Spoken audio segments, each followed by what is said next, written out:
26.2. Yeah. Matthew Reed ran his first marathon over 30 years ago in his native Minnesota. It was called Grandma's Marathon along the shores of Lake Superior. But they didn't necessarily treat runners like family. They basically load everyone in buses, drive you out 25.5 miles, and you run along the Superior shoreline. We're dropping you here.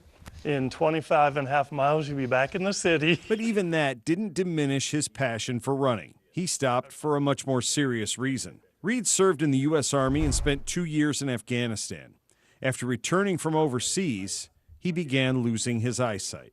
It's service connected. So I came back from Afghanistan in 2007.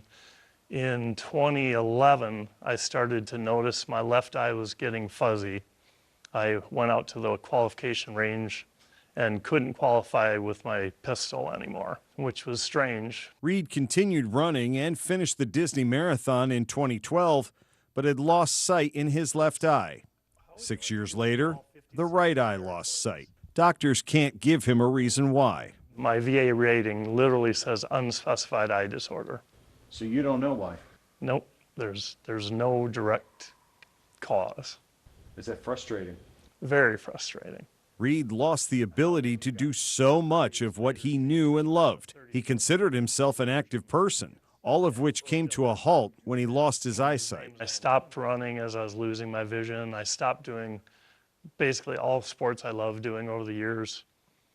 And it was rough. It was very rough. Part of Reed's therapy involved adaptive sports, which showed him there was more than one way to stay active. He met a fellow veteran who had lost his ability to walk and talk, but managed to give Reed some advice that still motivates him today. I realized to quit focusing on what I cannot do and start focusing on what I still can do. So through the adaptive sports and the rec therapy and Sportable and all of my friends who participate with me in different sporting activities now, I've learned to focus on what I still can do, and not surprisingly, it's still a lot. With the help of the folks at Sportable, Reed got back into his active lifestyle. Not without some changes to his routine. If I'm training on a treadmill, I have to have my hands on the treadmill at all times. A few weeks ago, I actually shot off the treadmill because I let go. But I landed, I did a perfect 10, high five, and then got right back on and kept training. All right. He ran the Monument Avenue 10K 2 years ago, and for the first time since Disney 13 years ago, he will run a marathon here in Richmond with the help of a guide runner tethered to his wrist, Right. helping him avoid tripping over hazards that come with road races. Big ones. Veer right, veer left.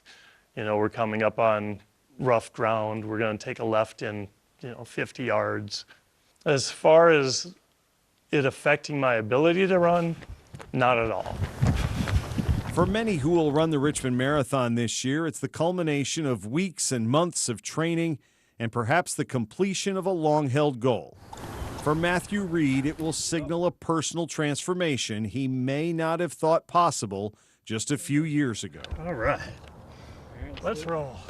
I was in a pretty low place 5 years ago, and thanks to being able to get back into all these sports and re-engage with family and friends and things outside of the house, it's just a world of difference. I feel so much better. There are so many organizations around Richmond that work with folks who need adaptive support through sports, and also for people who are just thinking, well, maybe I can do that.